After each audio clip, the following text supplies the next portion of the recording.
절씩 교독하겠습니다. 마가복음 10장 46절에서 52절. 46절 제가 먼저 읽습니다. 저희가 여리고에 이르렀더니 예수께서 제자들과 허다한 무리와 함께 여리고에서 나가실 때에 디메오의 아들 소경 거지 바디메오가 길가에 앉았다가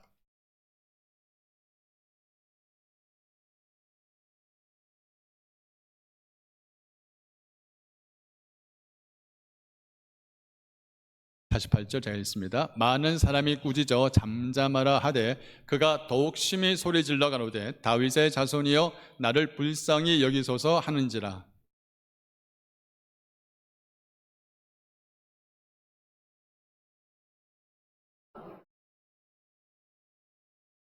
소경이 겉옷을 내어버리고 뛰어 일어나 예수께 나아오거늘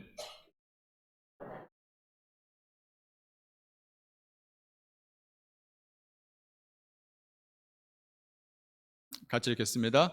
예수께서 이르시되 가라 내 믿음이 너를 구원하였느니라 하시니 저가 곧 보게 되어 예수를 길에서 쫓으니라. 아멘. 오늘 말씀은 마가복음 10장 46절에서 52절 더 간절함이라는 말씀의 제목으로 함께 은혜를 받기 원합니다. 이 소경 바디메오가 예수님을 만났을 때에 예수님 저를 좀 고쳐주십시오, 저를 좀 고쳐주십시오라고 하지 아니하고 왜 바디메오가 예수님을 향하여서 나를 불쌍히 여겨주소서라는 말을 계속 거듭 반복했을까요? 대부분 아픈 사람들은 아픈 부분을 놓고 좀 고쳐주십시오라고 하는 것이 정상인데 오히려 바디메오는 왜 나를 불쌍히 여겨달라는 고백을 하며 고함을 쳤을까요? 자, 47절 말씀. 나사렛 예수시란 말 듣고 소리질러 가로되 다윗의 자손이여 예수여 나를 뭐하며 불쌍히 여기소서 하거늘 많은 사람들이 꾸짖어 잠잠하라 하되 그가 더욱 소리를 질러 가로되 다윗의 자손이여 나를 어떻게 하라고요? 불쌍히 여기소서라는 말씀을 고백하고 있습니다. 여러분, 유대인들 그 관습에는요 저주받은 병들이라고 지칭되어지는 병들이 있었습니다.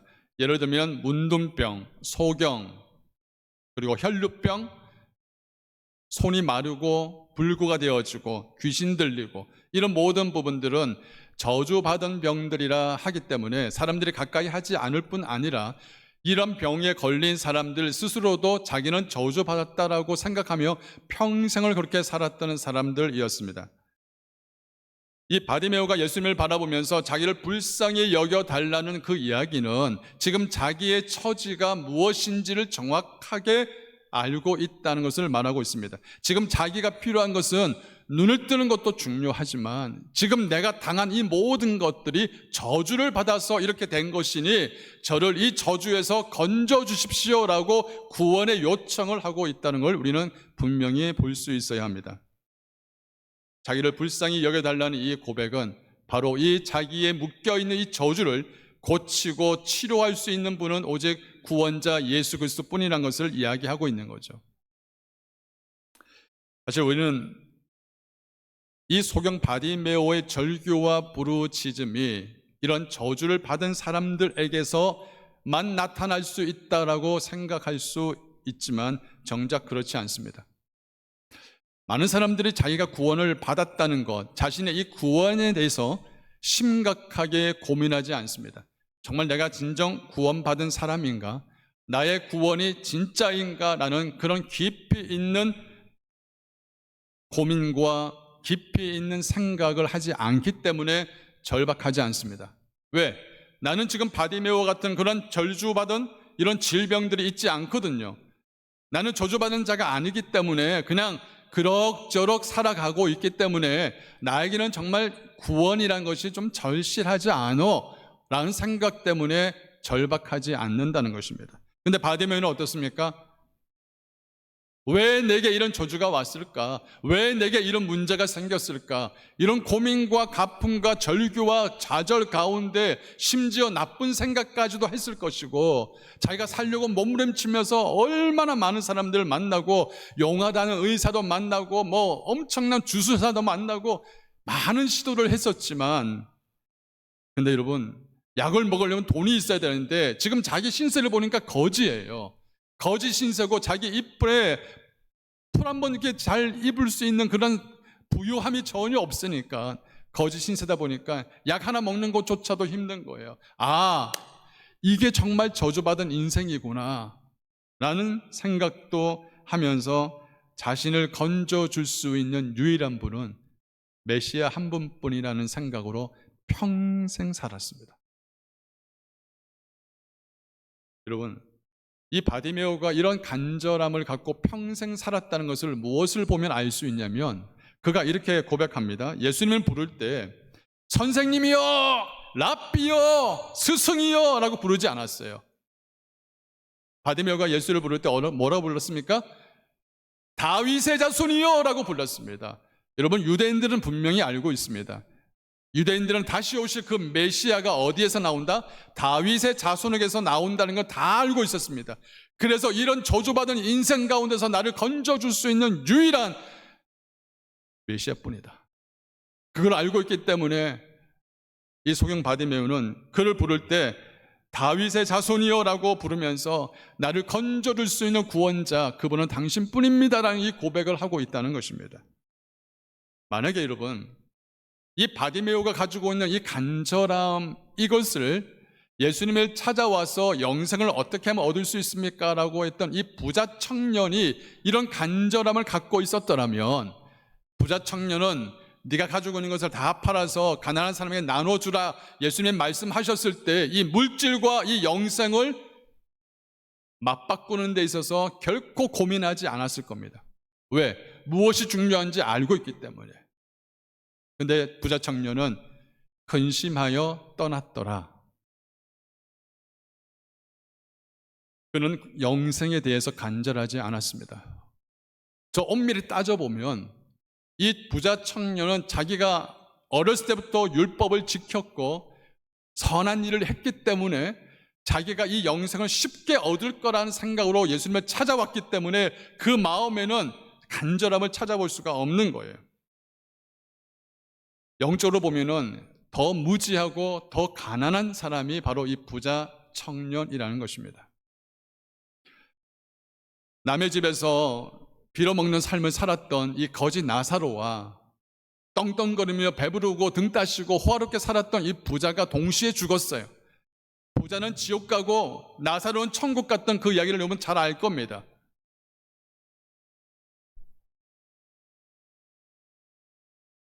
실제 누가 부자일까요?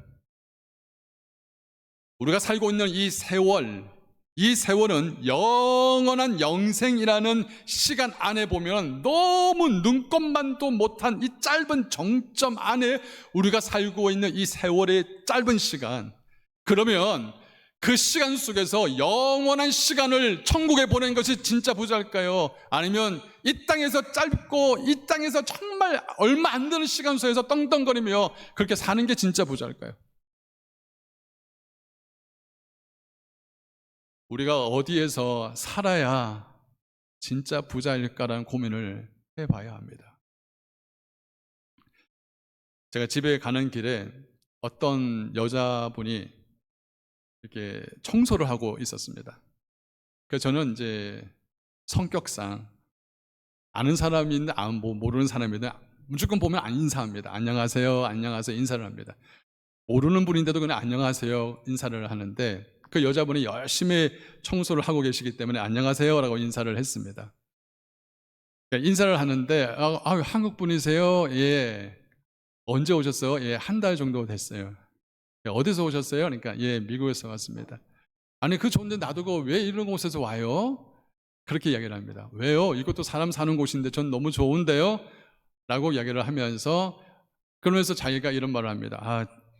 이게 내 건물인데 자기가 일주일에 3번 정도 와서 이렇게 정리를 해야 되고 청소를 해야 한답니다. 자기 여기서 봉해지로에서 한 1시간 정도 걸리는 거리라서 일주일에 3번 정도 와서 자기가 이 건물을 청소하고 관리를 한다고 합니다. 그러세요? 어때요? 교회 어디 나가세요? 집이 멀어가지고요.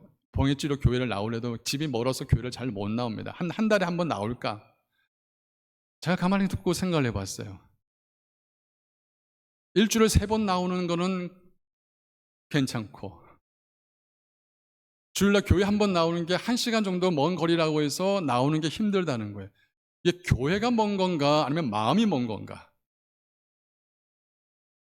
저희 교회 성도분을 생각을 해봤습니다. 저희 교회 성도분들은 어떤 분은 1시간, 막히면 1시간 반, 2시간 가까이 걸리는 그 먼 거리에서도 주일날 빠지지 않고 나오시고 수요에 매일 나오시고 이런 분들이 계신데 제가 그때 그분의 이야기를 들으면서 혹시 이게 믿는 사람들의 하나의 실체일 수 있겠구나라는 생각을 해봤습니다. 사랑하는 성도님들, 사람들은 자기가 무엇을 원하는지, 무엇을 바라는지에 따라서 그 사람의 행동과 생각과 말이 달라진다는 것을 알고 있어야 합니다. 뿐만 아니라 자기가 원하는 것이 무엇이든지 간에 그 무엇을 원하는지 그 간절함에 따라서 그 사람의 삶의 태도가 달라진다는 것이죠. 불쌍히 여겨달라는 이 바디메오의 강력한 이 외침은 단순한 바람이 아니라 평생을 묶인 삶에서 터져나오는 목마름이자 간절함이었습니다. 그런데 예수님께서는요, 이 바디메오에게 야 이제 너 고침받았어, 이제 너 눈 떴어, 이런 말씀하지 않았어요. 오히려 예수님께서는 뭐라고 말씀하셨냐? 52절 말씀에 예수께서 대답하여 이르시되 내 믿음이 너를 뭐하였다?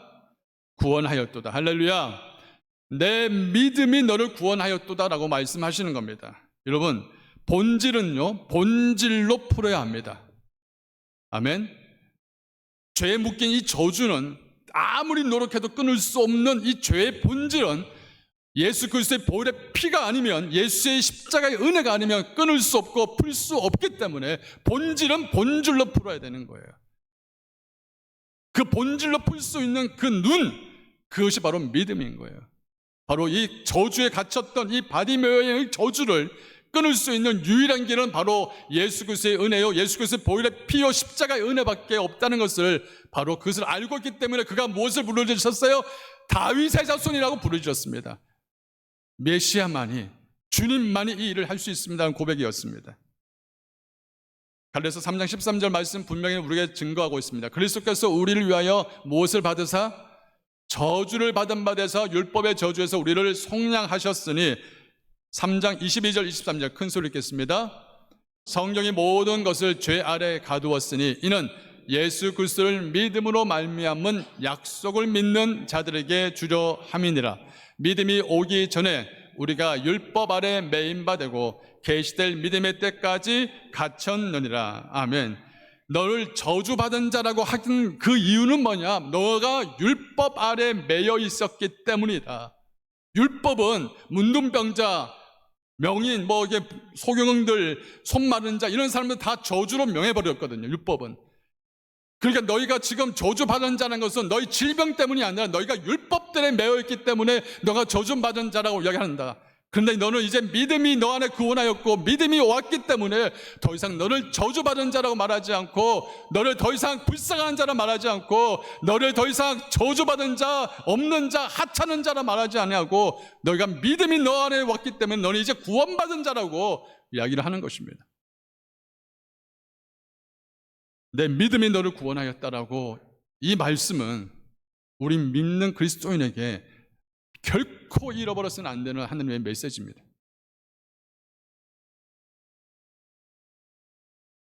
이 믿음을 소유한 자가 진정한 주님 안에서 부요한 자인 줄 믿습니다. 또한 이 바디메오와 예수님과 이 대화 속에서 우리가 꼭 놓치지 말아야 할 포인트가 있습니다. 48절 말씀을 같이 볼까요? 시작.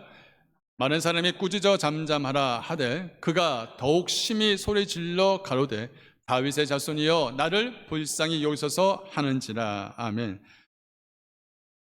그가 얼마나 간절했으면 예수님을 부를 때 막 소리를 쳤지 않습니까? 여러분, 사람이 간절해지면요 소리 지를 수밖에 없습니다. 사람이 애절해지면 울 수밖에 없어요. 사람이 진짜 간절하면 움직일 수밖에 없습니다. 단순한 나 이걸 원해, 이런 수준이 아니라 내 목숨과 내 삶을 통째로 바꿀 수 있을 만큼의 간절함은 그 사람을 가만히 있지 못하게 합니다. 제자들이 말려도, 사람들이 말려도 소리는 더 큰 소리로 외칩니다. 다윗의 자손이여! 라고 외치면서 모든 시선을 그에게 쏟아부을 수 있도록 그가 하는 행동이 바로 그 행동이었습니다. 혹시 여러분 아이를 잃어버린 경험이 있으십니까? 제가 한국에서 이제 목회를 할 때에 새벽 기도를 갔다 왔는데, 저희 사모하고 새벽 기도를 갔다 와 보니까 누워 잠을 자야 될 애들이 없어진 거예요. 그래서 막 뒤졌어요. 집이 너무 넓어서 막 뒤져보니까 화장실도 찾아보고 심지어 냉장고도 열어보고 그래서 막 뒤져보니까 애들이 없어요. 큰일 났다 싶어서 막 뛰쳐나가서 애들 이름을 부르면서 찾았어요. 사람들이 그 시간에 뭐 이렇게 한가하고 없기 때문에 그 애들이 없어졌을 때 그 애를 찾고자 하는 그 애미애비의 심정이 어떠한지 아마 여러분 겪어본 분 아실 겁니다. 한참을 찾았는데 새벽에 제일 아침에 문을 여는 데가 어딘지 아십니까? 목욕탕 아주머니가 저희 애들을 아시거든요. 그 4살짜리, 2살짜리가 잠옷을 입고 엄마 아빠 찾으러 가겠다고 교회로 향하여서 걸어가고 있는, 손을 붙잡고 아장아장 걸어가고 있는데, 이게 보니까 너무, 아니 이 새벽에 애들이 엄마 아빠 찾겠다고 잠옷 입고 나가는 걸 보니까 어느 어르신들이 가만히 있겠어요. 야 얘들아 이리 와, 이러면서 그 목욕탕 그 프론데스크에 있는 그 조그만 방, 거기에 애들을 앉혀놓고 저희를 막 찾아다니죠. 얘들아 이름 부르면서 찾아다니는데, 결국은 그 아주머니가 아유 목사님요, 애들이 여기 있어요. 야, 그 애들을 보는 순간에 애들은 뭐 아무 의미 없죠. 그냥 손에는 야구르트, 한쪽에는 초코파이 이렇게 들고 아빠 하고 부르는데 저는요 막 눈물이 흘러나오는 거예요.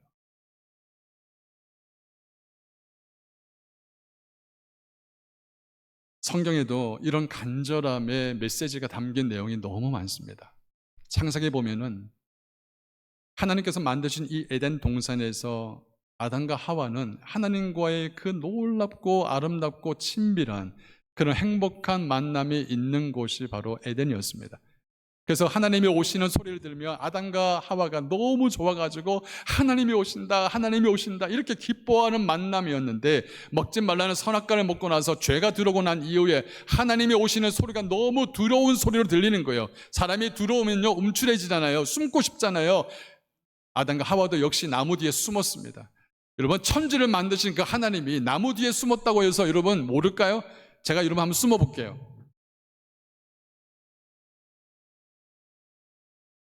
보이세요, 안 보이세요? 여러분도 저를 볼 수 있는데 하나님께서 여러분 아담과 하와가 모르겠습니까? 그런데도 여러분 계속 부르짖습니다. 창세기 3장 9절 말씀 같이 읽겠습니다. 여호와 하나님이 아담을 부르시며 그에게 이르시되 네가 어디 있느냐. 여러분, 이 소리가 그냥 단순한 성경 구절로 들리십니까? 아니면 이 소리가 한 아이를, 잃어버린 자를 찾는 애미애비의 심정으로 부르짖는 그 절규로 들리십니까? 하나님은 이 아담이 죄를 짓고 난 이후로 어떻게 되어질 것을 알고 있었기 때문이었습니다.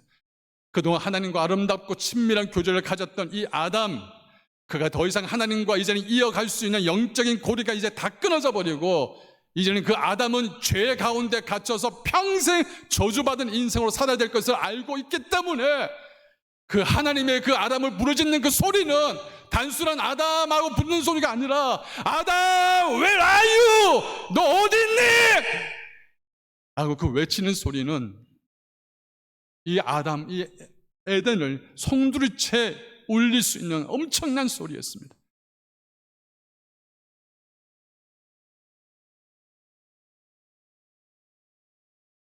아담과 하와가 이제는 하나님과의 친밀함은 끊어지고 이제 죽을 수밖에 없는 이 사망과 저주 안에 묶여있는 존재란 걸 알고 있기 때문에 결국은 하나님은요 결단합니다. 내가 내 자녀들, 내가 만든 이 창조물, 내가 지은 이 자녀들을 결코 내가 잊어버리지 않겠다. 호세아서 11장 8절 말씀에 이렇게 증거합니다. 시작.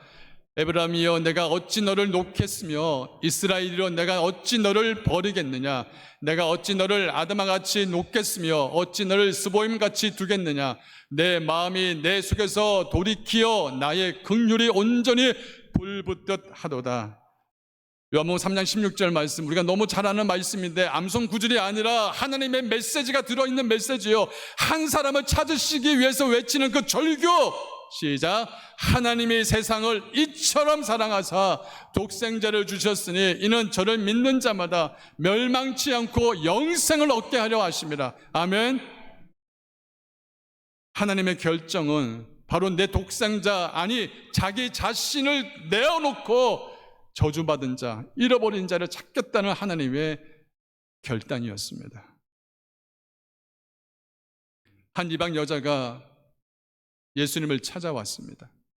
여러분, 이방인이라는 이 개념은 유대인들에게 개보다 더 못한 위치가 이방 사람입니다.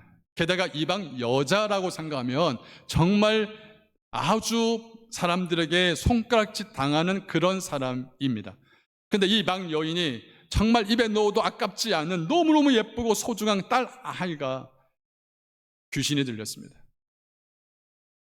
아무리 수소문하고 찾아봐도 이 아이를 고칠 만한 곳이 없어서 그가 이방 여인임에도 불구하고 유대인들이 가득가득 모여 있는 곳에도 그 예수란 분을 만나면 고칠 수 있을 거란 그 소망 하나 가지고 그 예수님께 찾아갑니다. 동일하게 부르짖습니다.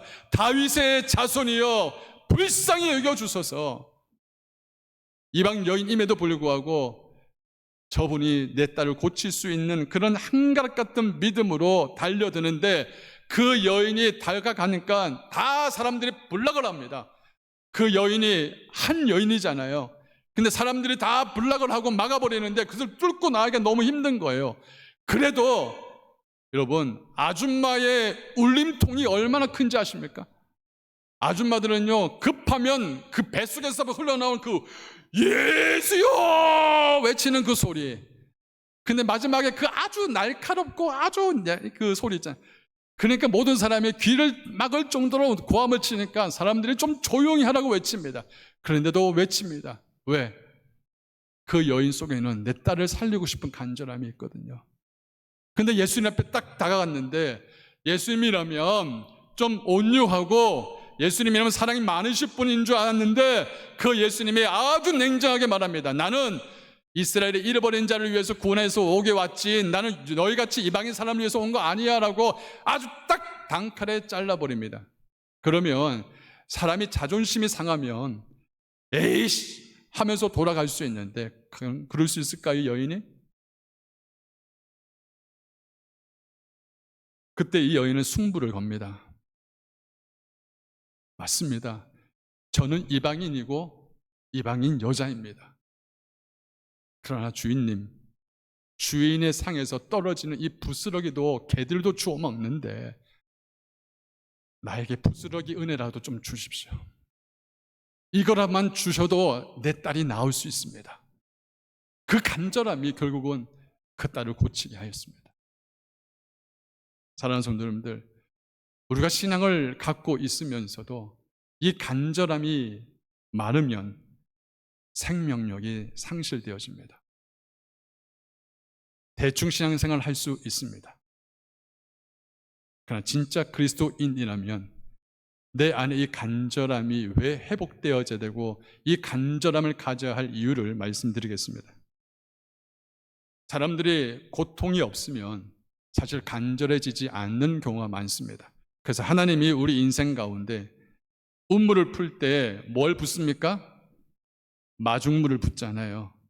그 마중물이 뭐라고 그 깊은 지하수에서 물이 올라오겠습니까? 그런데 하나님은 우리 인생 가운데 마중물 같은 참 어려움과 고통을 허락해 주시기도 합니다. 왜? 그래야 너 밑에 숨겨져 있는 그 간절함의 그 큰 저수지를 끌어당길 수 있기 때문에 그 마중물로 인하여서 솟아오르는 그 하나님의 은혜를 경험하면 강팍했던 그 마음도 녹아지고 교만했던 그 마음도 하나님 앞에서 겸손해지는 하나님의 은혜를 경험하게 되는 겁니다.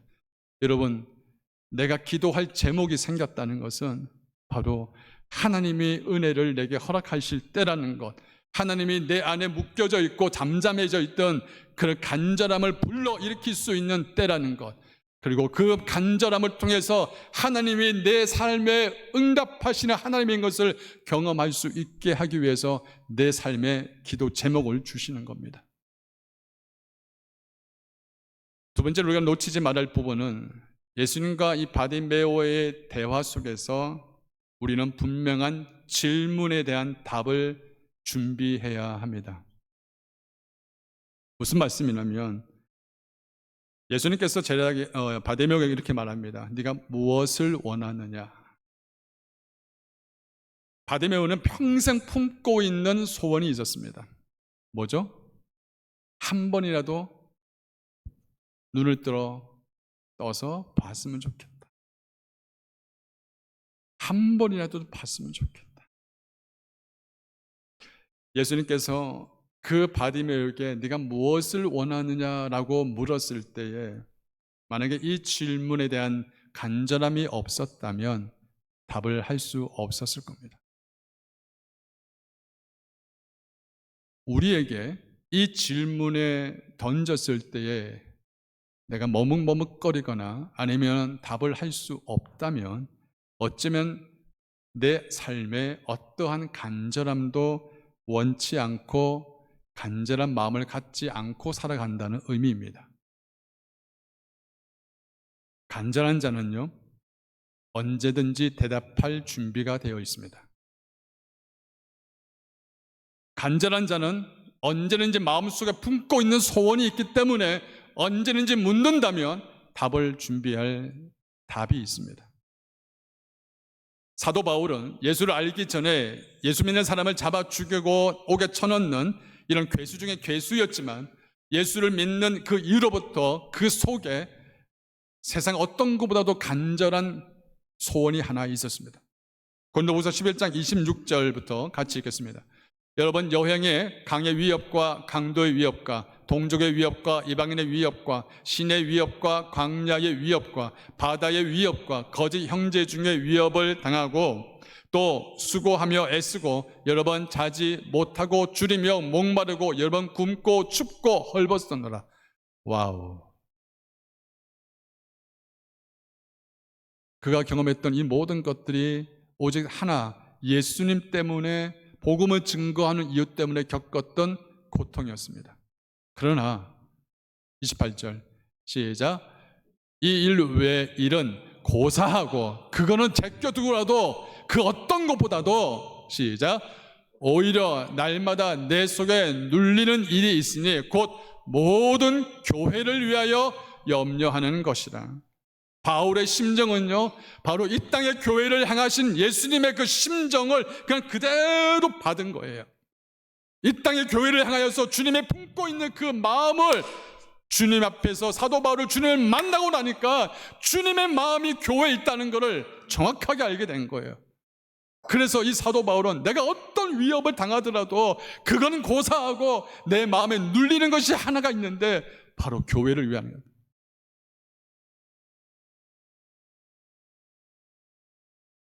저에게 만약 이 질문을 던진다면 저는 주저없이 이렇게 말합니다.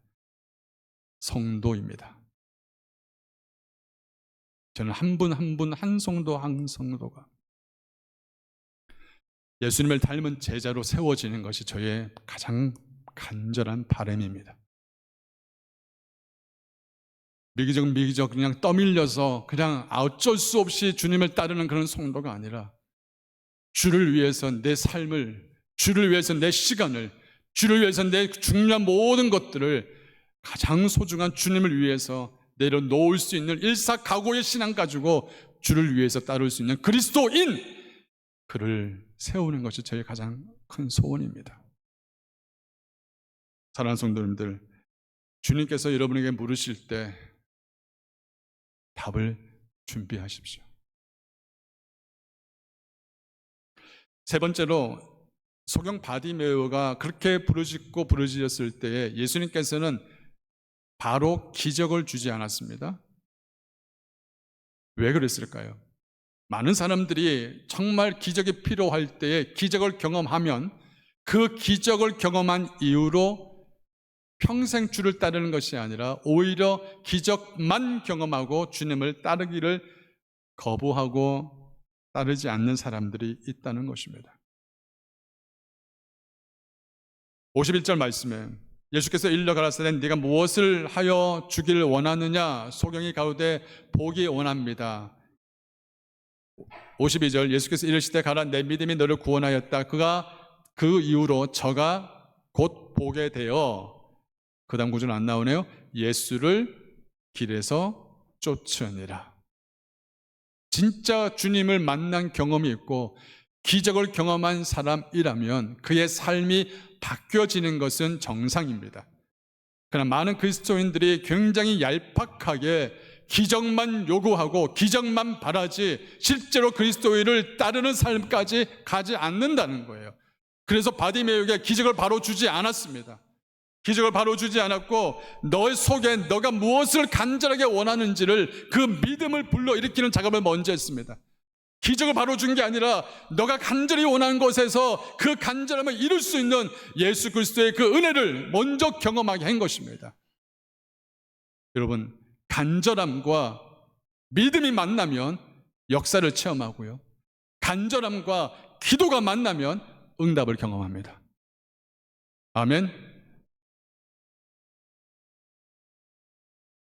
저주받은 인생, 불행한 인생의 트레이드 마크였던 마크처럼 이 소경 바디메오가 더 이상 저주받은 인생이 아니라, 불행한 인생이 아니라 이제 예수를 쫓는 그리스도인의 삶을 따라가게 된 것입니다.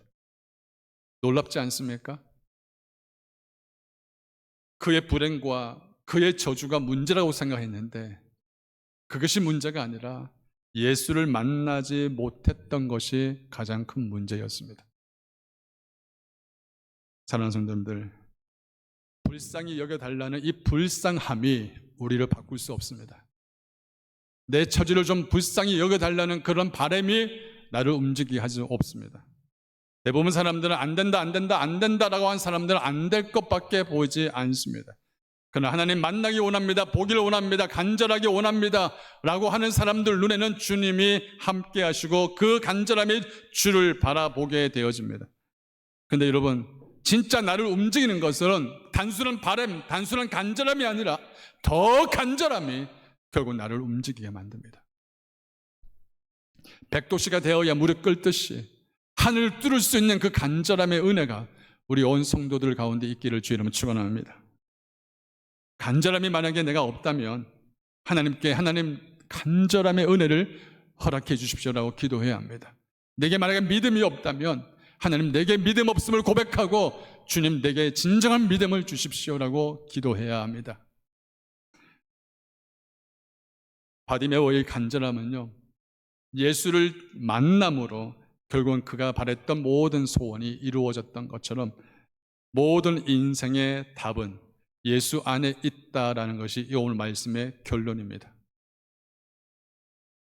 여러분 인생 가운데 간절함이 소원이 있으시다면 간절함을 주님께 이양하십시오. 그리고 그 주님의 능력의 손길을 경험하는 저와 여러분 되기를 소원합니다. 내게 있어서 가장 중요한 것이 무엇인지, 내가 가장 필요한 것이 무엇인지 누구보다도 아시는 하나님이 가장 완벽한 답을 주셨습니다. 바로 예수 그리스도십니다. 믿으십니까? 저는 우리 성도님들이 다른 어떤 것보다도 우리 예수 그리스도 그분을 갈망하기를 축원합니다. 무엇을 해주기를 원하느냐 그 질문에 주님을 더 간절히 갈망합니다. 이 기도를 이 시간 드렸으면 좋겠습니다. 우리 한번 이 시간 같이 기도할까요?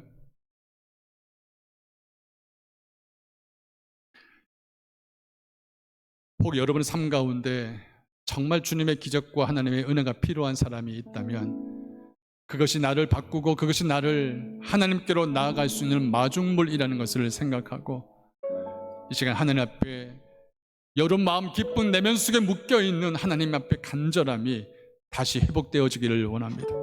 하나님 도와주십시오. 내 능이 아니라 내 힘이 아니라 오직 하나님의 손길이 필요합니다. 역사해달라고 같이 기도하시고, 특별히 저희 교회 위에 하나님의 놀라운 주님의 그 은혜가 부어지기를 원합니다. 우리 한번 이 시간 말씀 보여잡고 같이 통성으로 기도하며 나아가겠습니다. 같이 기도합니다. 오 하나님 감사합니다. 하나님 오늘도 우리에게 귀한 말씀을 하게 해주시고, 아버지 앞에 또 간절함으로 주님을 찾을 수 있는 그 믿음이 우리 안에 불러일을 수 있도록 도와주옵소서. 막연한 신앙이 아니라, 아버지 밋밋한 신앙이 아니라, 하나님 철저하게 예수 그리스도 아버지 당신 한 분만을 쫓을 수 있는 거룩한 믿음의 삶을 살아갈 수 있는 저희들 될 수 있도록 축복하여 주옵소서. 잃어버린 한 영혼을 찾으시는 그 주님의 그 음성을 우리가 듣게 도와주시고, 하나님 아담을 찾으시는 그 하나님의 그 절기를 듣게 도와주셔서, 아버지 하나님이 우리 온 성도들 가운데 주님께서 우리에게 원하시는 그 간절한 소원함을 우리가 회복할 수 있도록 주여 도와주옵소서. 하나님의 당신의 귀한 이 교회 위에 하나님의 간절한 주님의 은혜가 부어지기를 원합니다. 성령을 사모합니다. 주님 한 분만을 갈망합니다. 하나님 우리 온 성도들 가운데 어떤 문제라도 그 주님을 앞에 나와서 오늘 놓고 아버지 앞에 답을 구하며 하나님의 놀라운 주님의 은혜와 응답을 경험할 수 있는 우리 온 성도들 될 수 있도록 축복하여 주옵소서. 우리 온 성도들 가운데 은혜가 임할 수 있도록 우리 하나님 축복하여 주옵소서. 주님 영광 받아 주옵소서. 예수 그리스도의 이름으로 간절히 기도합나이다.